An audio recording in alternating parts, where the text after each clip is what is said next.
ಹಳೆಯ ಚಿನ್ನದ ಒಡವೆನ ಅಧಿಕ ಬೆಲೆಗೆ ಮಾರಬೇಕೆ? ಅಂದ್ರೆ ಆಟಿಕಾಗೆ ಕಾಲ್ ಮಾಡಿ 8880300300. Attica gold company.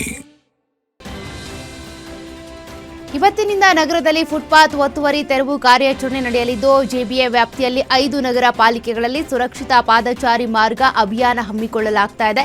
ಸಮಗ್ರ ಯೋಜನೆ ರೂಪಿಸಿ ಒತ್ತುವರಿ ತೆರವಿಗೆ ಬೆಂಗಳೂರು ನಗರಾಭಿವೃದ್ಧಿ ಸಚಿವ ಕೃಷ್ಣ ಬೈರೇಗೌಡ ಸೂಚನೆ ಕೊಟ್ಟಿದ್ದು, ಮೊದಲು ಜಾಗೃತಿ, ಬಳಿಕ ನೋಟಿಸ್, ಆನಂತರ ತೆರವು ಕಾರ್ಯಾಚರಣೆ ನಡೆಸೋದಕ್ಕೆ ತೀರ್ಮಾನಿಸಲಾಗಿದೆ. ಸುಪ್ರೀಂ ಕೋರ್ಟ್ ಆದೇಶ, ಬೀದಿ ಬದಿ ವ್ಯಾಪಾರಿಗಳ ಕಾಯ್ದೆ ಪಾಲನೆ ಕಡ್ಡಾಯ ಹಿನ್ನೆಲೆ ಒತ್ತುವರಿ ತೆರವಿಗೆ ಆದ್ಯತೆ ನೀಡೋದಕ್ಕೆ ತೀರ್ಮಾನಿಸಿದ್ದಾರೆ.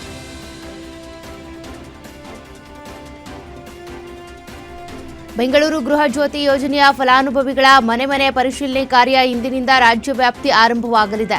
ರಾಜ್ಯದ ಮತದಾರರು ಮತ್ತು ಅರ್ಹರಿಗಷ್ಟೇ ಯೋಜನೆ ಗೃಹ ಜ್ಯೋತಿ ನೀಡೋದಕ್ಕೆ ಈ ಪರಿಶೀಲನೆ ನಡೆಸಲಾಗ್ತಾ ಇದೆ. ಇದರ ಅನ್ವಯ ಮೀಟರ್ ರೀಡರ್ಗಳು, ಎಸ್ಕಾಂ ಸಿಬ್ಬಂದಿ ಗ್ರಾಹಕರ ಮನೆಗಳಿಗೆ ಭೇಟಿ ನೀಡಿ ಫಲಾನುಭವಿಗಳ ದಾಖಲೆ ಪರಿಶೀಲನೆ ನಡೆಸಲಿದ್ದಾರೆ. ಈ ವೇಳೆ ಅವರ ಮಾಹಿತಿ ಸಂಗ್ರಹಿಸಿ ಮೊಬೈಲ್ ಆ್ಯಪ್ ಹಾಗೂ ಘೋಷಣಾ ಪತ್ರ ಮೂಲಕ ಅರ್ಜಿ ಭರ್ತಿಯನ್ನ ಪ್ರಕ್ರಿಯೆ ಪೂರ್ಣಗೊಳಿಸಲಿದ್ದಾರೆ. ಆರ್ಥಿಕ ಸಂಕಷ್ಟದಲ್ಲಿರುವ 4 ಸಾರಿಗೆ ನಿಗಮಗಳು ಇದೀಗ ಡೀಸೆಲ್ ಬೆಲೆ ಏರಿಕೆ, ನೌಕರರ ವೇತನ ಹೆಚ್ಚಳದಿಂದಾಗಿ ಮತ್ತಷ್ಟು ಸಂಕಷ್ಟಕ್ಕೆ ಸಿಲುಕಿವೆ. ಈ ಆರ್ಥಿಕ ಮುಗ್ಗಟ್ಟು ನೀಗಿಸೋದಕ್ಕೆ ಬಸ್ ಪ್ರಯಾಣ ದರ ಹೆಚ್ಚಳಕ್ಕೆ ಸರ್ಕಾರ, ನಿಗಮಗಳು ಮನವಿ ಮಾಡಿವೆ. ಇನ್ನು ಸಚಿವ ಭೈರತಿ ಸುರೇಶ್ ಅವರು ಮುಂದಿನ ಸಚಿವ ಸಂಪುಟ ಸಭೆಯಲ್ಲಿ ಈ ಕುರಿತು ಪ್ರಸ್ತಾಪ ಮಾಡೋದಕ್ಕೆ ನಿರ್ಧಾರ ಮಾಡಿದ್ದಾರೆ. ರಾಜ್ಯ ಬಿಜೆಪಿಯಲ್ಲಿ ಸಂಚಲನ ಮೂಡಿಸಿರುವ ವೈರಲ್ ಆಡಿಯೋ ಪ್ರಕರಣ ಹೊಸ ತಿರುವನ್ನ ಪಡ್ಕೊಂಡಿದೆ. ತಮ್ಮದೆಂದು ಹೇಳಲಾಗ್ತಾ ಇರುವ ಆಡಿಯೋವನ್ನ ಸದಾನಂದಗೌಡ ಅಲ್ಲಗಳೆದಿದ್ರು ಕೂಡ ಆದರೂ ಅದರ ಸುತ್ತ ರಾಜಕೀಯ ಚರ್ಚೆ ಮುಂದುವರೆದಿದೆ. ಮಾಹಿತಿಗಳ ಪ್ರಕಾರ ವಿಧಾನ ಪರಿಷತ್ ಚುನಾವಣೆಯ ಅಡ್ಡ ಮತದಾನ ಪ್ರಕರಣದಲ್ಲಿ ಬಿಜೆಪಿ ರಾಜ್ಯಾಧ್ಯಕ್ಷ ಬಿವೈ ವಿಜಯೇಂದ್ರ ವಿರುದ್ಧ ವರಿಷ್ಠರಿಗೆ ದೂರು ನೀಡೋಕೆ ಸದಾನಂದಗೌಡ ದೆಹಲಿಗೆ ತೆರಳೋದಕ್ಕೆ ಸಿದ್ಧರಾಗಿದ್ದಾರೆ. ಈ ಆಡಿಯೋ ವಿವಾದ ಬಿಜೆಪಿ ಒಳ ರಾಜಕೀಯದಲ್ಲಿ ಹೊಸ ಚರ್ಚೆಗೂ ಕಾರಣ ಆಗ್ಬಿಟ್ಟಿದೆ. ಇದರ ಮಧ್ಯೆನೇ ಬಿಜೆಪಿ ನಾಯಕರು ಕೂಡ ತಮ್ಮದೇ ರೀತಿಯಲ್ಲಿ ಪ್ರತಿಕ್ರಿಯೆ ನೀಡ್ತಾ ಇದ್ದಾರೆ. ಯಾರೋ ಹೇಳಿದ ಮಾತ್ರಕ್ಕೆ ಏನೂ ಬದಲಾಗೋದಿಲ್ಲ. ಬಿಜೆಪಿ ಸಾಮೂಹಿಕ ನಾಯಕತ್ವದ ಪಕ್ಷ. ಏನೇ ಬದಲಾವಣೆಗಳಿದ್ರೂ ಕೂಡ ಕೇಂದ್ರದ ವರಿಷ್ಠರು ನೋಡಿಕೊಳ್ತಾರೆ ಅಂತ ಆರ್ ಅಶೋಕ್ ಹೇಳಿದ್ರೆ, ಈ ಗೊಂದಲದ ಹಿಂದೆ ಕಾಂಗ್ರೆಸ್ ಕೈವಾಡವೂ ಇರಬಹುದು ಅಂತ ಅಶ್ವಥ್ ನಾರಾಯಣ್ ಹೇಳಿದ್ದಾರೆ. ಹಾಸನದ ಐತಿಹಾಸಿಕ ಬೇಲೂರಿನ ಚನ್ನಕೇಶವ ಸ್ವಾಮಿ ದೇವಾಲಯದಲ್ಲಿ ರಾಜಕೀಯ ಬೆಳವಣಿಗೆ ಹೊಸ ತಿರುವು ಸಿಕ್ಕಿದೆ. ಬಿಜೆಪಿ ಶಾಸಕ ಎಚ್.ಕೆ. ಸುರೇಶ್ ದೇವಾಲಯದಲ್ಲಿ ಸ್ವಾಮಿಯ ಬಲಿಕಲ್ಲು ಮುಟ್ಟಿ ಆಣೆ ಪ್ರಮಾಣ ಮಾಡಿ, ನಾನು ಯಾವುದೇ ಅಡ್ಡ ಮತದಾನ ಮಾಡಿಲ್ಲ, ಪಕ್ಷದ್ರೋಹ ಎಸಗಿಲ್ಲ ಅಂತ 3 ಬಾರಿ ಘೋಷಿಸಿದ್ರು. ಈ ಪ್ರಕರಣದ ಹಿಂದೆ ದೊಡ್ಡ ರಾಜಕೀಯ ಪಿತೂರಿ ಇದೆ ಅಂತ ಆರೋಪಿಸಿದ ಅವರು, ಪರಮಾತ್ಮನ ಇದಕ್ಕೆ ಸಾಕ್ಷಿ ಅಂತ ಹೇಳಿದರು. ಚಾಮರಾಜಪೇಟೆಯಲ್ಲಿ ಮತದಾರರ ಪಟ್ಟಿಯ ವಿಶೇಷ ಪರಿಷ್ಕರಣೆ ಸಂಬಂಧಪಟ್ಟಂತೆ ಕಾಂಗ್ರೆಸ್ ಬಿಜೆಪಿ ಏಜೆಂಟ್ಗಳ ನಡುವೆ ಗಲಾಟೆ ನಡೆದಿದೆ. ಆರಂಭದಲ್ಲಿ ಬಿಜೆಪಿಯವರ ಜೊತೆ ಸಭೆ ನಡೆಸಲಾಗಿದೆ ಅಂತ ಕಾಂಗ್ರೆಸ್ ಆಕ್ಷೇಪ ವ್ಯಕ್ತಪಡಿಸಿದ್ದು, ತಮ್ಮ ಏಜೆಂಟ್ಗಳನ್ನು ನಿರ್ಲಕ್ಷ್ಯ ಮಾಡಲಾಗಿದೆ ಅಂತ ಆರೋಪಿಸಿದೆ. ಸಭೆಯಲ್ಲಿ ತೀವ್ರ ವಾಗ್ವಾದ ಉಂಟಾಗಿದ್ದು, ಪರಿಸ್ಥಿತಿ ನಿಯಂತ್ರಿಸೋದಕ್ಕೆ ಅಧಿಕಾರಿಗಳು ಹರಸಾಹಸ ಪಟ್ಟಿದ್ದಾರೆ. ಬೀದರ್ ಜಿಲ್ಲೆಯಲ್ಲಿ ಎಸ್ಐಆರ್ ಪ್ರಕ್ರಿಯೆಗೆ ವಿರೋಧ ವ್ಯಕ್ತವಾಗಿದೆ. ಗಡಿ ಜಿಲ್ಲೆ ಬೀದರ್ನಲ್ಲಿ ಎಸ್ಐಆರ್ ವಿರೋಧಿ ಸಮಿತಿ ಎದ್ದೇಳು ಕರ್ನಾಟಕ ಸಂಘಟನೆ ವತಿಯಿಂದ ಜಿಲ್ಲಾಧಿಕಾರಿ ಕಚೇರಿ ಮುಂದೆ ಪ್ರತಿಭಟನೆ ನಡೆಸಲಾಗಿದೆ. ಮತ ಕದಿಯೋದಕ್ಕೆ ಎಸ್ಐಆರ್ ಬರ್ತಾ ಇದೆ, ರದ್ದುಪಡಿಸಬೇಕು ಎಂಬ ಘೋಷಣೆಗಳೊಂದಿಗೆ ಪ್ರತಿಭಟನಾಕಾರರು ಆಕ್ರೋಶ ವ್ಯಕ್ತಪಡಿಸಿದರು. ಅರ್ಹ ಮತದಾರರನ್ನ ಮತದಾನ ಪ್ರಕ್ರಿಯೆಯಿಂದ ದೂರವಿಡುವ ಪ್ರಯತ್ನ ನಡೆಯುತ್ತಿದೆ ಅಂತ ಆರೋಪಿಸಲಾಗಿದೆ. ಎಸ್ಐಆರ್ ಪ್ರಕ್ರಿಯೆಗೆ ರಾಜ್ಯ ಸರ್ಕಾರ ಅಡ್ಡಿ ಮಾಡ್ತಾ ಇದೆ ಅಂತ ವಿಪಕ್ಷ ನಾಯಕ ಆರ್ ಅಶೋಕ್ ಗಂಭೀರ ಆರೋಪ ಮಾಡಿದ್ದಾರೆ. 30 ಅಧಿಕಾರಿಗಳು ಬರಬೇಕಾದ ಕಡೆ 10ರಿಂದ 15 ಜನ ಮಾತ್ರ ಬರ್ತಿದ್ದಾರೆ. ಬಾಂಗ್ಲಾದೇಶದ ಮತದಾರರನ್ನ ಬಿಟ್ಕೊಡೋದಕ್ಕೆ ಇವರಿಗೆ ಇಷ್ಟ ಇಲ್ಲ. ಬಿಎಲ್ಒ ಆದವರು ಸರ್ಕಾರಿ ಅಧಿಕಾರಿ ಇರಬೇಕು, ಆದ್ರೆ ಇವರು ಕಾಂಗ್ರೆಸ್ ಅಧಿಕಾರಿ ಬರ್ತಿದ್ದಾರೆ. BLA 2ನಲ್ಲಿ ಯಾವುದೇ ಪಕ್ಷದ ಅಭ್ಯರ್ಥಿ ಫೋಟೋ ಹಾಕುವಂತಿಲ್ಲ. ಈ ಬಗ್ಗೆ ಚುನಾವಣಾ ಆಯೋಗ ಕೂಡಲೇ ಕ್ರಮ ಕೈಗೊಳ್ಳಬೇಕು ಅಂತ ಒತ್ತಾಯಿಸಿದ್ದಾರೆ. ಅಧಿಕಾರ ವಹಿಸಿಕೊಂಡ ದಿನದಿಂದ ಕೃಷ್ಣ ಬೈರೇಗೌಡ ಫುಲ್ ಆಕ್ಟಿವ್ ಆಗಿದ್ದಾರೆ. ಅಧಿಕಾರಿಗಳ ಜೊತೆ ದಿನಕ್ಕೊಂದು ಮೀಟಿಂಗ್ ಮಾಡ್ತಿದ್ದಾರೆ. ಪಶುಸಂಗೋಪನೆ ಇಲಾಖೆಯ ಅಧಿಕಾರಿಗಳ ಜೊತೆ ಸಭೆ ನಡೆಸಿದ ವೇಳೆ ಗರಂ ಆದ್ರು. ಸಂತಾನಹರಣ ಚಿಕಿತ್ಸೆ ಹೆಸರಲ್ಲಿ ಕೋಟಿ ಖರ್ಚು ಮಾಡಿದ್ರು. ನಾಯಿಗಳ ಸಂಖ್ಯೆ ಕಡಿಮೆಯಾಗದಿದ್ದಕ್ಕೆ ಕೃಷ್ಣ ಬೈರೇಗೌಡ ಕೆಂಡಾಮಂಡಲ ಆಗಿದ್ದಾರೆ. ಇಷ್ಟು ದಿನ ಎಷ್ಟು ನಾಯಿಗಳ ಸಂತಾನಹರಣ ಮಾಡಿದ್ದೀರಿ? ಸಂತಾನಹರಣ ಮಾಡಿದ್ರೂ ಕೂಡ ನಾಯಿಗಳ ಸಂಖ್ಯೆ ಹೆಚ್ಚಾಗೋದಕ್ಕೆ ಕಾರಣ ಏನು ಅಂತ ಅಧಿಕಾರಿಗಳಿಗೆ ತರಾಟೆಗೆ ತೆಗೆದುಕೊಂಡ್ರು. ಬಾಗಲಕೋಟೆಯಲ್ಲಿ ಬರಗಾಲ ಪರಿಸ್ಥಿತಿ ನಿರ್ವಹಣೆ ಕುರಿತ ಸಭೆಯಲ್ಲಿ ಹಿರಿಯ ಅಧಿಕಾರಿಗಳ ನಡೆಗೆ ಸಚಿವ ಎಂಬಿ ಪಾಟೀಲ್ ತೀವ್ರ ಆಕ್ರೋಶ ವ್ಯಕ್ತಪಡಿಸಿದ್ದಾರೆ. ನಗರದಲ್ಲಿ 30 ಹೊಸ ಬೋರ್ವೆಲ್ಗಳಿಗೆ ಇನ್ನೂ ಆರ್ಆರ್ ನಂಬರ್ ನೀಡದಿರುವ ಕುರಿತು ಹೆಸ್ಕಾಂ ವಿರುದ್ಧ ಗಂಭೀರ ಆರೋಪಗಳು ಕೇಳಿಬಂದಿವೆ. 3 ವರ್ಷಗಳ ಹಿಂದೆ ಹಾಕಿರುವ ಬೋರ್ವೆಲ್ಗಳಿಗೂ ಸಂಪರ್ಕ ವಿಳಂಬ ಆಗಿರುವುದಕ್ಕೆ ಸಚಿವರು ಅಧಿಕಾರಿಗಳನ್ನ ತರಾಟೆಗೆ ತೆಗೆದುಕೊಂಡಿದ್ದಾರೆ. ಶಾಸಕ ಪ್ರದೀಪ್ ಈಶ್ವರ್ ವಿರುದ್ಧ ನಡೆದ ದಬ್ಬಾಳಿಕೆ ಪ್ರಕರಣದ ಕುರಿತು ಮಾಜಿ ಸಿಎಂ ಸಿದ್ದರಾಮಯ್ಯ ತೀವ್ರ ಅಸಮಾಧಾನ ವ್ಯಕ್ತಪಡಿಸಿದ್ದಾರೆ. ಪ್ರದೀಪ್ ಈಶ್ವರ್ ಅವರನ್ನ ತಮ್ಮ ನಿವಾಸಕ್ಕೆ ಕರೆಸಿಕೊಂಡು ಘಟನೆಯ ಸಂಪೂರ್ಣ ಮಾಹಿತಿ ಪಡೆದ ಸಿದ್ದರಾಮಯ್ಯ ಉಪಮುಖ್ಯಮಂತ್ರಿ ಜಿ ಪರಮೇಶ್ವರ್ ಅವರ ಜೊತೆಯಲ್ಲೇ ಅಧಿಕಾರಿಗಳೊಂದಿಗೆ ಚರ್ಚೆ ನಡೆಸಿದರು. ನಂತರ ಜಿಲ್ಲಾಧಿಕಾರಿಗೆ ಕರೆ ಮಾಡಿದ ಸಿದ್ದರಾಮಯ್ಯ ಘಟನೆಯಲ್ಲಿ ಪೊಲೀಸ್ ಆಡಳಿತ ಯಂತ್ರದ ನಿರ್ಲಕ್ಷ್ಯ ಕುರಿತು ತೀವ್ರ ತರಾಟೆಗೆ ತೆಗೆದುಕೊಂಡರು. ಜಿಬಿಎ ಚುನಾವಣೆಯನ್ನ ಗಮನದಲ್ಲಿಟ್ಟುಕೊಂಡು ಜೆಡಿಎಸ್ ಪಕ್ಷ ಸಂಘಟನೆಗೆ ವೇಗ ನೀಡಿದೆ. ಬೆಂಗಳೂರಿನಲ್ಲಿ ವಿಶೇಷವಾಗಿ ಬೆಂಗಳೂರು ದಕ್ಷಿಣ ನಗರ ಪಾಲಿಕೆ ವ್ಯಾಪ್ತಿಯಲ್ಲಿ ಪಕ್ಷವನ್ನ ಬಲಪಡಿಸುವ ಕಾರ್ಯ ಆರಂಭವಾಗಿದ್ದು, ಯುವಕರನ್ನ ಪಕ್ಷದತ್ತ ಸೆಳೆಯುವ ತಂತ್ರಕ್ಕೆ ಮಾಜಿ ಮುಖ್ಯಮಂತ್ರಿ ಎಚ್.ಡಿ. ಕುಮಾರಸ್ವಾಮಿ ಒತ್ತು ಕೊಟ್ಟಿದ್ದಾರೆ. ರಮೇಶ್ ಗೌಡ ನೇತೃತ್ವದಲ್ಲಿ ಯುವ ನಾಯಕತ್ವಕ್ಕೆ ಅವಕಾಶ ಕಲ್ಪಿಸುತ್ತಿರುವ ಜೆಡಿಎಸ್ ಬೊಮ್ಮನಹಳ್ಳಿ ವಿಧಾನಸಭಾ ಕ್ಷೇತ್ರದಲ್ಲಿ ಎಂ ನರಸಿಂಹಬಾಬು ಅವರಿಗೆ ಪ್ರಮುಖ ಜವಾಬ್ದಾರಿಯನ್ನು ಕೊಡಲಾಗಿದೆ.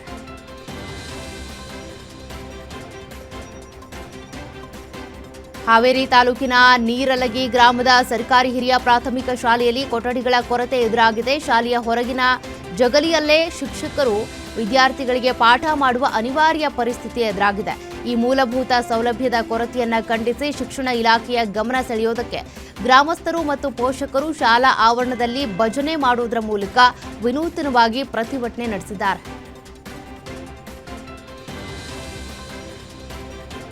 ಮಂಡ್ಯ ಜಿಲ್ಲೆಯಲ್ಲಿ ವಿಶೇಷ ಭೂ ಸ್ವಾಧೀನಾಧಿಕಾರಿ ಕಚೇರಿ ಜಪ್ತಿಯಾಗಿರುವ ಘಟನೆ ಸಂಚಲನ ಮೂಡಿಸಿದೆ. ಕೆಆರ್ಪೇಟೆ ತಾಲೂಕಿನ ನಾಲೆ ನಿರ್ಮಾಣಕ್ಕಾಗಿ 15 ಗ್ರಾಮಗಳ ರೈತರ ಭೂಮಿ ವಶಪಡಿಸಿಕೊಂಡು 15 ವರ್ಷ ಕಳೆದರೂ ಕೂಡ ಪರಿಹಾರ ನೀಡದ ಹಿನ್ನೆಲೆ ರೈತರು ನ್ಯಾಯಾಲಯದ ಮೊರೆ ಹೋಗಿದ್ರು. ಕೋರ್ಟ್ ಆದೇಶದ ಬಳಿಕವೂ ಅಧಿಕಾರಿಗಳು ಪರಿಹಾರ ನೀಡದ ಕಾರಣ ಸಿವಿಲ್ ಕೋರ್ಟ್ ಕಚೇರಿ ಜಪ್ತಿಗೆ ಆದೇಶಿಸಿತು. ಕೋರ್ಟ್ ಆದೇಶದಂತೆ ನ್ಯಾಯಾಲಯದ ಸಿಬ್ಬಂದಿ ವಕೀಲರ ಸಮ್ಮುಖದಲ್ಲಿ ಕಚೇರಿಯಲ್ಲಿದ್ದ ಕಂಪ್ಯೂಟರ್, ಟೇಬಲ್ ಹಾಗೂ ಕುರ್ಚಿಗಳನ್ನು ಜಪ್ತಿ ಮಾಡಲಾಗಿದೆ.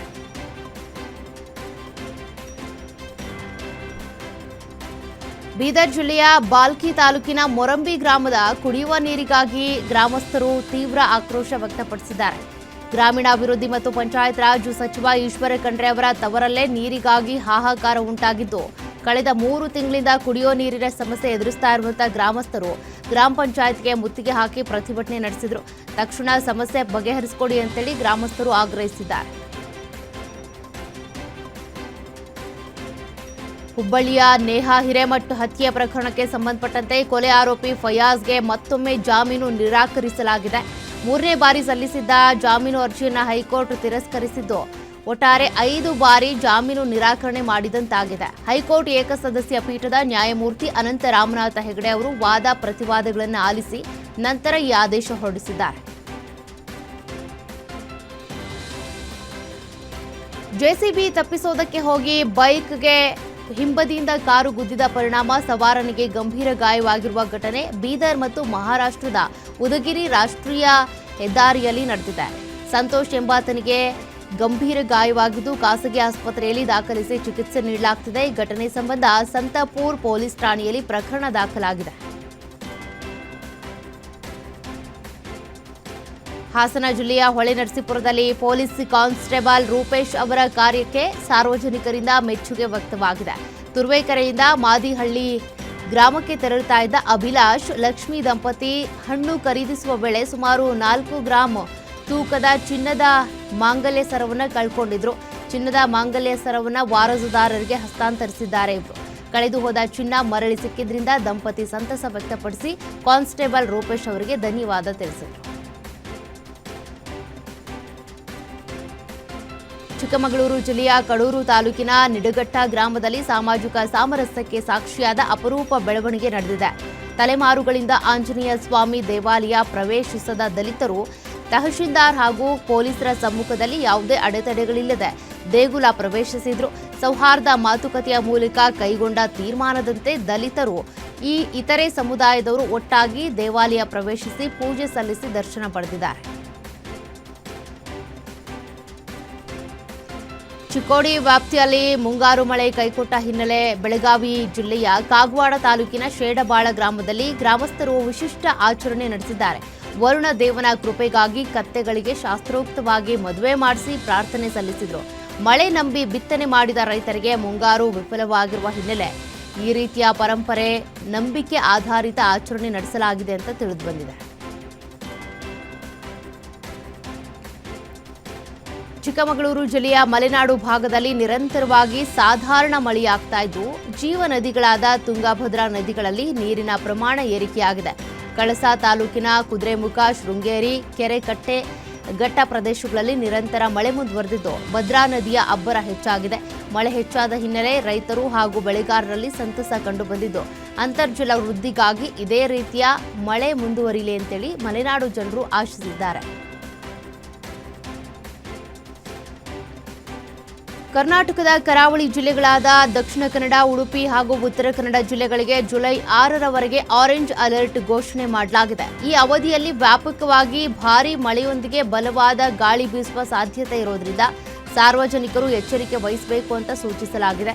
ಐಎಂಡಿ ಮುನ್ಸೂಚನೆ ಹಿನ್ನೆಲೆ ಮಿಂಚು ಮತ್ತು ಭಾರೀ ಮಳೆಯ ಸಂದರ್ಭ ರೈತರು ಕೃಷಿ ಚಟುವಟಿಕೆಗಳನ್ನು ತಾತ್ಕಾಲಿಕವಾಗಿ ಸ್ಥಗಿತಗೊಳಿಸಬೇಕು ಅಂತೇಳಿ ಸೂಚಿಸಲಾಗಿದೆ.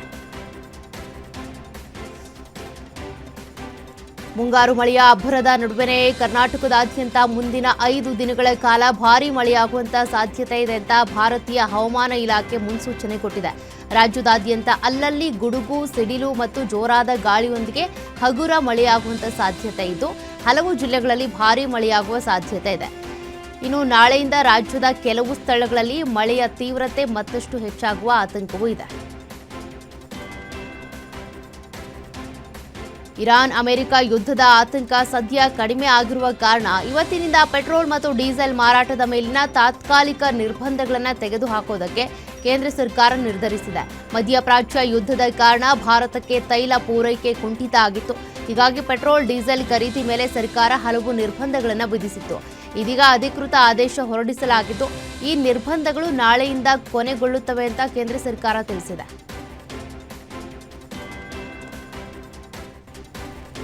ದೇಶದಾದ್ಯಂತ ಇವತ್ತಿನಿಂದ ಹಲವು ಪ್ರಮುಖ ನಿಯಮಗಳಲ್ಲಿ ಮಹತ್ವದ ಬದಲಾವಣೆಗಳು ಜಾರಿಗೆ ಬರಲಿವೆ. ಬ್ಯಾಂಕಿಂಗ್, ತೆರಿಗೆ, ರೈಲ್ವೆ, ಆಧಾರ್ ಹಾಗೂ ಎಲ್ಪಿಜಿ ಸೇರಿದಂತೆ ವಿವಿಧ ಕ್ಷೇತ್ರಗಳಲ್ಲಿ ಹೊಸ ನಿಯಮಗಳು ಪರಿಣಾಮ ಬೀರುವಂತ ಸಾಧ್ಯತೆ ಇದೆ.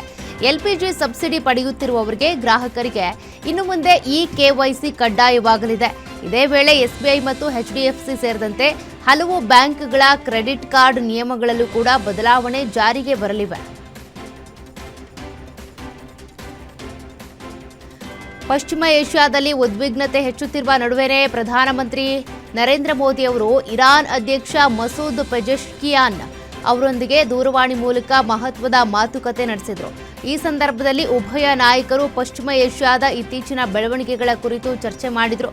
ಎಲ್ಲ ಸಮಸ್ಯೆಗಳನ್ನು ಕೇವಲ ರಾಜತಾಂತ್ರಿಕತೆ ಮತ್ತು ಶಾಂತಿಯುತ ಮಾತುಕತೆಯ ಮೂಲಕವೇ ಬಗೆಹರಿಸಿಕೊಳ್ಳಬೇಕು ಎಂಬ ಭಾರತದ ದೀರ್ಘಕಾಲೀನ ನಿಲುವನ್ನು ಅವರು ಮತ್ತೊಮ್ಮೆ ಪುನರುಚ್ಚಾರ ಮಾಡಿದ್ದಾರೆ.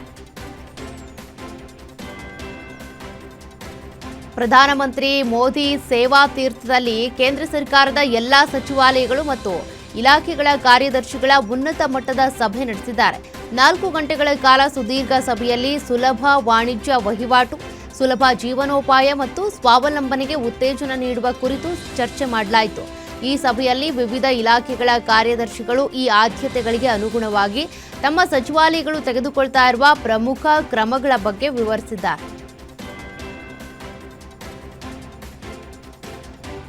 ಆಪರೇಷನ್ ಸಿಂಧೂರ್ ಕಾರ್ಯಾಚರಣೆಯ ಕುರಿತು ಸಂಸತ್ತಿಗೆ ತಪ್ಪು ಮಾಹಿತಿ ನೀಡಿದ್ದಾರೆ ಅಂತ ಆರೋಪಿಸಿರುವ ಕಾಂಗ್ರೆಸ್ ಕೇಂದ್ರ ರಕ್ಷಣಾ ಸಚಿವ ರಾಜನಾಥ್ ಸಿಂಗ್ ವಿರುದ್ಧ ಹಕ್ಕುಚ್ಯುತಿ ನಿರ್ಣಯ ಮಂಡಿಸುವುದಕ್ಕೆ ಅನುಮತಿ ಕೋರಿದೆ. ಕಾಂಗ್ರೆಸ್ ಹಿರಿಯ ನಾಯಕ ಕೆಸಿ ವೇಣುಗೋಪಾಲ್ ಇಂದು ಈ ಕುರಿತು ಲೋಕಸಭಾ ಸ್ಪೀಕರ್ ಓಂ ಬಿರ್ಲಾ ಅವರಿಗೆ ಪತ್ರ ಬರೆದಿದ್ದಾರೆ.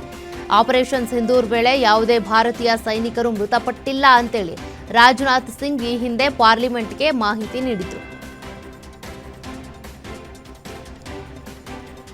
ಭಾರತೀಯ ಭೂಸೇನೆಯಲ್ಲಿ ದಶಕಗಳಿಗೂ ಹೆಚ್ಚು ಕಾಲ ಸೇವೆ ಸಲ್ಲಿಸಿ ನಿವೃತ್ತರಾದ ಜನರಲ್ ಉಪೇಂದ್ರ ದ್ವಿವೇದಿ ಅವರ ಉತ್ತರಾಧಿಕಾರಿಯಾಗಿ ಜನರಲ್ ಧೀರಜ್ ಸೇಠ್ ಭಾರತದ 31ನೇ ಭೂಸೇನಾ ಮುಖ್ಯಸ್ಥರಾಗಿ ಅಧಿಕಾರ ವಹಿಸಿಕೊಂಡಿದ್ದಾರೆ. ಸೇನಾ ಮುಖ್ಯಸ್ಥರಾಗಿ ಅಧಿಕಾರ ವಹಿಸಿಕೊಳ್ಳುವ ಮುನ್ನ ಜನರಲ್ ಧೀರಜ್ ಸೇಠ್ ಭೂಸೇನೆಯ ಉಪಮುಖ್ಯಸ್ಥರಾಗಿ ಸೇವೆ ಸಲ್ಲಿಸ್ತಾ ಇದ್ರು. ಕಳೆದ 3 ದಶಕಗಳಲ್ಲಿ ಈ ಅತ್ಯುನ್ನತ ಹುದ್ದೆಗೇರಿದ ಮೊದಲ ಆರ್ಮರ್ಡ್ ಕಾರ್ಪ್ಸ್ ಅಧಿಕಾರಿಯಾಗಿದ್ದಾರೆ. ಜಪಾನ್ ಪ್ರಧಾನಿ ಸನಾಯಿ ಟಕೈಚಿ ಅವರು ಇಂದು ಭಾರತಕ್ಕೆ ತಮ್ಮ ಚೊಚ್ಚಲ ಅಧಿಕೃತ ಭೇಟಿ ನೀಡ್ತಾ ಇದ್ದಾರೆ. ಜಪಾನ್ನ ಮೊದಲ ಮಹಿಳಾ ಪ್ರಧಾನಿಯಾಗಿ ಅಧಿಕಾರ ವಹಿಸಿಕೊಂಡ ನಂತರ ಅವರು ಕೈಗೊಳ್ತಾ ಇರುವಂತಹ ಅತ್ಯಂತ ಮಹತ್ವದ ವಿದೇಶಿ ಪ್ರವಾಸ ಇದಾಗಿದೆ. ದೆಹಲಿಯಲ್ಲಿ ಪ್ರಧಾನಿ ನರೇಂದ್ರ ಮೋದಿ ಅವರೊಂದಿಗೆ ಜಪಾನ್ ಪ್ರಧಾನಿ ನಡೆಸಲಿರುವ ಉನ್ನತ ಮಟ್ಟದ ದ್ವಿಪಕ್ಷೀಯ ಮಾತುಕತೆ ಇವು ಭಾರತ ಜಪಾನ್ ನಡುವಿನ ಕಾರ್ಯತಂತ್ರದ ಪಾಲುದಾರಿಕೆಯನ್ನ ಮತ್ತೊಂದು ಹಂತಕ್ಕೆ ಕೊಂಡೊಯ್ಯುವ ನಿರೀಕ್ಷೆ ಇದೆ. ತಮಿಳುನಾಡು ಮುಖ್ಯಮಂತ್ರಿ ವಿಜಯ್ ನಾಳೆ ಕರೂರಿಗೆ ಭೇಟಿ ನೀಡಲಿದ್ದಾರೆ. ತಮ್ಮ ಟಿವಿಕೆ ಪಾರ್ಟಿ ರ್ಯಾಲಿಯ ವೇಳೆ ನಡೆದಂತ ಭೀಕರ ಕಾಲ್ತುಳಿತದಲ್ಲಿ ಮೃತಪಟ್ಟ 41 ಮಂದಿಯ ಕುಟುಂಬಸ್ಥರನ್ನ ಮತ್ತು ಗಾಯಾಳುಗಳನ್ನ ಅವರು ವೈಯಕ್ತಿಕವಾಗಿ ಭೇಟಿ ಮಾಡಿ ಸಾಂತ್ವನ ಹೇಳಲಿದ್ದಾರೆ.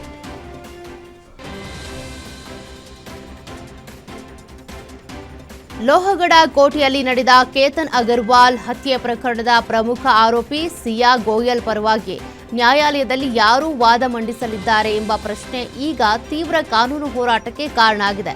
ಈ ಗೊಂದಲದ ನಡುವೆನೇ ಪುಣೆ ಮೂಲದ ವಕೀಲ ಅಶುತೋಷ್ ಶ್ರೀವಾಸ್ತವ ಅವರು ಸಿಯಾ ಗೋಯಲ್ ಸಹೋದರ ಸಾಹಿಲ್ ಗೋಯಲ್ಗೆ 10 ಕೋಟಿ ರೂಪಾಯಿಗಳ ಮಾನನಷ್ಟ ನೋಟಿಸ್ ಕಳುಹಿಸಿದ್ದಾರೆ.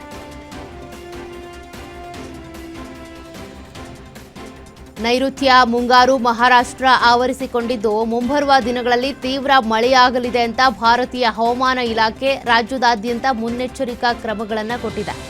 ಭಾರೀ ಮಳೆಯಿಂದಾಗಿ ಮುಂಬೈನ ರಸ್ತೆಗಳಲ್ಲಿ ಮಳೆ ನೀರು ತುಂಬಿದ್ದು ಕೆರೆಯಂತಹ ಸ್ಥಿತಿ ನಿರ್ಮಾಣ ಆಗಿಬಿಟ್ಟಿದೆ. ರಾತ್ರಿಯಿಡೀ ಸುರಿದ ಮಳೆಯಿಂದಾಗಿ ನಗರದ ತಗ್ಗು ಪ್ರದೇಶಗಳು ಜಲಾವೃತಗೊಂಡಿವೆ. ಇವತ್ತಿನಿಂದ ಜುಲೈ 4ರವರೆಗಿನ ಅವಧಿಯಲ್ಲಿ ಮಳೆಯ ಮುನ್ನೆಚ್ಚರಿಕೆಯ ತೀವ್ರತೆಯನ್ನು ಹೆಚ್ಚಿಸಲಾಗಿದ್ದು ಮುಂಬೈನ ಕೆಲವು ಪ್ರದೇಶಗಳಲ್ಲಿ ಅತಿ ಭಾರೀ ಮಳೆಯಾಗುವ ಸಾಧ್ಯತೆ ಇದೆ.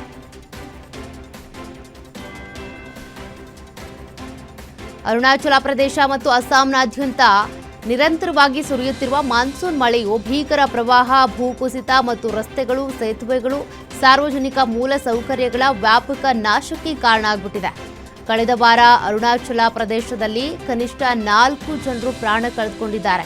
ಅಸ್ಸಾಂನಲ್ಲಿ ಪ್ರವಾಹವು 45,500ಕ್ಕೂ ಹೆಚ್ಚು ಜನರ ಮೇಲೆ ಪರಿಣಾಮ ಬೀರಿದೆ. ಅರುಣಾಚಲ ಪ್ರದೇಶದಲ್ಲಿ ಪರಿಸ್ಥಿತಿ ಇನ್ನೂ ಗಂಭೀರವಾಗಿದ್ದು 12 ಜಿಲ್ಲೆಗಳಲ್ಲಿ ವ್ಯಾಪಕ ಹಾನಿಯುಂಟಾಗಿದೆ. ಪ್ರಮುಖ ರಸ್ತೆಗಳು ಕೊಚ್ಚಿ ಹೋಗಿದ್ದು ಹಲವು ಭೂಕುಸಿತದಲ್ಲಿ ಹೂತು ಹೋಗಿವೆ. ಇರಾನ್ ಅಮೆರಿಕ ಯುದ್ಧದ ವೇಳೆ 1.92 ಲಕ್ಷ ರೂಪಾಯಿಗೆ ಏರಿಕೆ ಕಂಡು ಸಾರ್ವಕಾಲಿಕ ದಾಖಲೆ ಬರೆದಿದ್ದ ಚಿನ್ನದ ದರ ಇದೀಗ ಜೂನ್ ಒಂದೇ ತಿಂಗಳಲ್ಲಿ 50,000 ರೂಪಾಯಿನಷ್ಟು ಕುಸಿದಿದೆ. ಸದ್ಯ ಕಮಾಡಿಟಿ ಎಕ್ಸ್ಚೇಂಜ್ನಲ್ಲಿ 10 ಗ್ರಾಂ ಚಿನ್ನ ದರ 1,42,413 ರೂಪಾಯಿಗೆ ಇಳಿಕೆಯಾಗಿದ್ದು ದೆಹಲಿಯ ಚಿನ್ನದಂಗಡಿಗಳಲ್ಲಿ 1,45,800 ರೂಪಾಯಿಗೆ ಇಳಿದಿದೆ. ಈ ಮೂಲಕ ಚಿನ್ನದ ದರ ಸಾರ್ವಕಾಲಿಕ ಗರಿಷ್ಠದಿಂದ ಸುಮಾರು 50,000 ರೂಪಾಯಿನಷ್ಟು ಕುಸಿತ ಕಂಡಿದೆ. ಪಾಕಿಸ್ತಾನ ಆಕ್ರಮಿತ ಕಾಶ್ಮೀರದಲ್ಲಿ ಇಸ್ಲಾಮಾಬಾದ್ ಆಡಳಿತದ ವಿರುದ್ಧ ಜನರು ಆಕ್ರೋಶ ಹೆಚ್ಚಾಗ್ತಾನೆ ಇದೆ. ರಾವಲಕೋಟ್ನ ಈದ್ಗಾ ಮೈದಾನದಲ್ಲಿ ನಡೀತಾ ಇರುವಂತಹ ಪ್ರತಿಭಟನೆ 22ನೇ ದಿನಕ್ಕೆ ಕಾಲಿಟ್ಟಿದ್ದು ಸಾವಿರಾರು ಜನರು ಭಾಗವಹಿಸಿ ಪಾಕಿಸ್ತಾನದ ಆಡಳಿತವನ್ನು ತೀವ್ರವಾಗಿ ವಿರೋಧಿಸಿದ್ದಾರೆ. ಪ್ರತಿಭಟನಾಕಾರರು ಪಾಕಿಸ್ತಾನ ಆಕ್ರಮಿತ ಕಾಶ್ಮೀರವನ್ನ ಪಾಕಿಸ್ತಾನದ ಭಾಗ ಅಂತ ಪರಿಗಣಿಸಬಾರದು ಅಂತೇಳಿ ಹೇಳಿದ್ದು, ಅಗತ್ಯ ಬಿದ್ದರೆ ಭಾರತದೊಂದಿಗೆ ಹೆಚ್ಚಿನ ಸಂಪರ್ಕ ಸಾಧಿಸುವುದಾಗಿ ಕೂಡ ಎಚ್ಚರಿಕೆ ಕೊಟ್ಟಿದ್ದಾರೆ.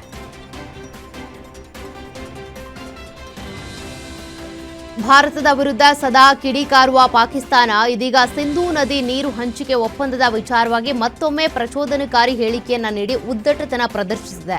ಸಿಂಧೂ ನದಿ ನೀರು ಹಂಚಿಕೆ ಒಪ್ಪಂದದ ಅಡಿಯಲ್ಲಿ ಪಾಕಿಸ್ತಾನಕ್ಕೆ ಬರಬೇಕಾದ ನೀರಿನ ಪಾಲನ್ನ ಯಾರಾದರೂ ಕಸಿದುಕೊಳ್ಳೋದಕ್ಕೆ ಬಂದ್ರೆ ಅಂತವರ ಕೈಗಳನ್ನ ನಾವು ಕತ್ತರಿಸ್ತೀವಿ ಅಂತ ಭಾರತದ ಹೆಸರು ಉಲ್ಲೇಖಿಸದೆ ಬೆದರಿಕೆ ಹಾಕಿದ್ದಾರೆ. ಪಹಲ್ಗಾಮ್ನಲ್ಲಿ ನಡೆದ ಭೀಕರ ಭಯೋತ್ಪಾದನಾ ದಾಳಿಯ ಬಳಿಕ ಭಾರತವು ಈ ಒಪ್ಪಂದವನ್ನು ಅಮಾನತುಗೊಳಿಸಿರುವುದಕ್ಕೆ ಪಾಕಿಸ್ತಾನ ಈ ರೀತಿ ಹತಾಶೆಯಿಂದ ಪ್ರತಿಕ್ರಿಯಿಸಿದೆ.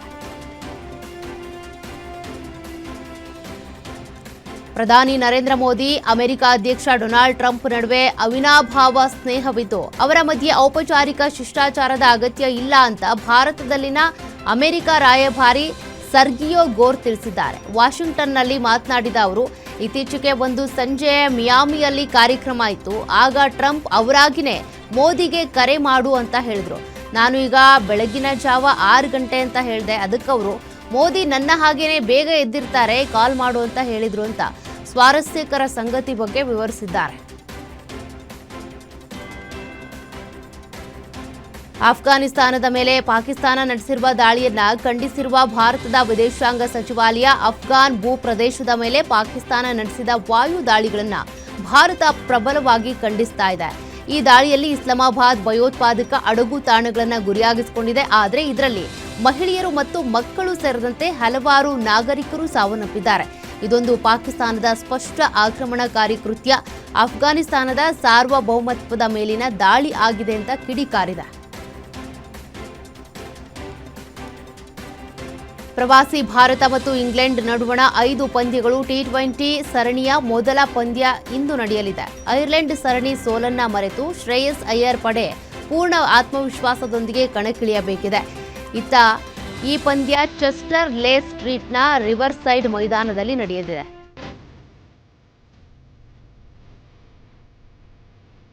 ಒಂದು ವೇಳೆ ಭಾರತ ತಂಡದ ಆಡಳಿತ ಮಂಡಳಿಯು ಅಗ್ರ 3 ಸ್ಥಾನಗಳಲ್ಲಿ 3 ಎಡಗೈ ಬ್ಯಾಟ್ಸ್ಮನ್ಗಳನ್ನ ಕಣಕ್ಕಿಳಿಸದಿರಲು ನಿರ್ಧರಿಸಿದ್ರೆ ಸ್ಯಾಮ್ಸನ್ ಬದಲಿಗೆ ವೈಭವ್ಗೆ ಕಿಶನ್ ದಾರಿ ಮಾಡಿಕೊಡಬಹುದು. ವಿಶ್ವದ number 1 T20 batsman Abhishek Sharma ತಂಡದಲ್ಲಿ ಸ್ಥಾನ ಉಳಿಸಿಕೊಳ್ಳಲಿದ್ದಾರೆ.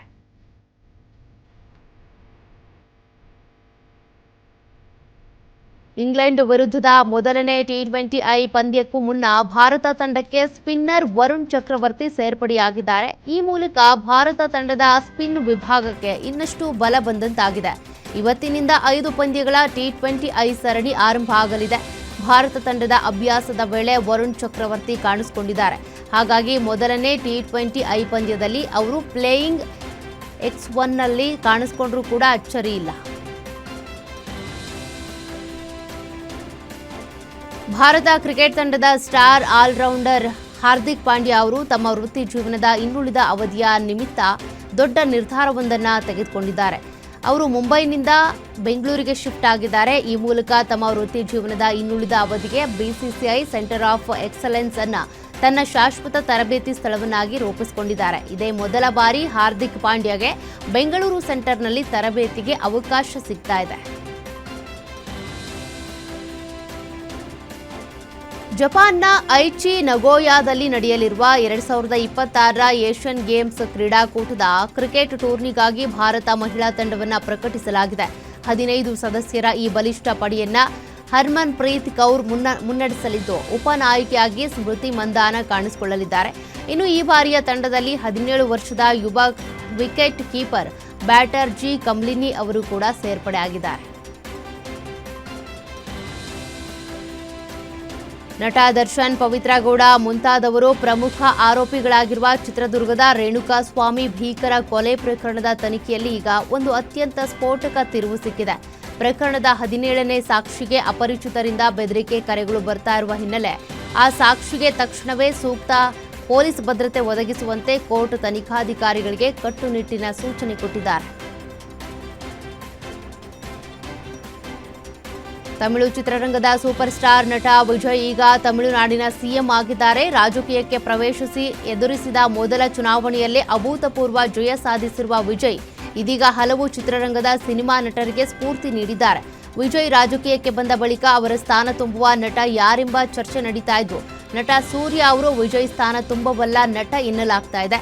ವಿಜಯ್ ರೀತಿ ನಟ ಸೂರ್ಯ ಕೂಡ ರಾಜಕೀಯಕ್ಕೆ ಪ್ರವೇಶಿಸಲಿದ್ದಾರೆ ಎಂಬ ಮಾತುಗಳು ಅಲ್ಲಲ್ಲಿ ಕೇಳಿ ಬರ್ತಿವೆ.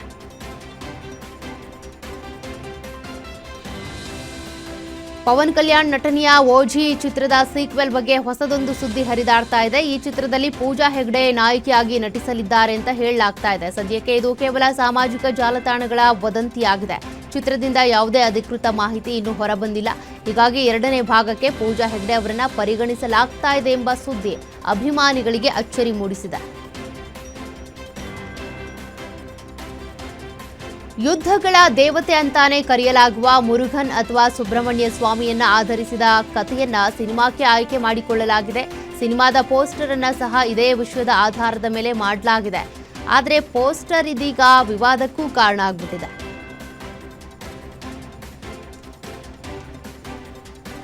ಟಾಕ್ಸಿಕ್ ಸಿನಿಮಾ ಬಿಡುಗಡೆಗೆ ಕೌಂಟ್ ಡೌನ್ ಶುರುವಾದ ಬೆನ್ನಲ್ಲೇ ಇದೀಗ ಪ್ರಚಾರ ಗರಿಗೆದರಿವೆ. 2 ಬಾರಿ ರಿಲೀಸ್ ಡೇಟ್ ಅನೌನ್ಸ್ ಆಗಿ ಇದೀಗ ಫೈನಲ್ ಡೇಟ್ಗೆ ಫಿಕ್ಸ್ ಆಗಿರುವ ಟಾಕ್ಸಿಕ್ ಟೀಮ್ ಈಗಾಗಲೇ ಕೆಲ ತುಣುಕುಗಳ ರಿಲೀಸ್ ಮಾಡಿ ಪ್ರಚಾರದ ಹಾದಿಯಲ್ಲೇ ಇದೆ. ಟಾಕ್ಸಿಕ್ ಲೇಡೀಸ್ಗಳನ್ನ ಅಖಾಡಕ್ಕೆ ಇಳಿಸೋದಕ್ಕೆ ಅಂತ ವೇದಿಕೆ ಸಜ್ಜಾಗಿದೆ. ಇವತ್ತಿನಿಂದ ಟಾಕ್ಸಿಕ್ ಲೇಡೀಸ್ ದರ್ಬಾರ್ ಶುರುವಾಗಲಿದೆ.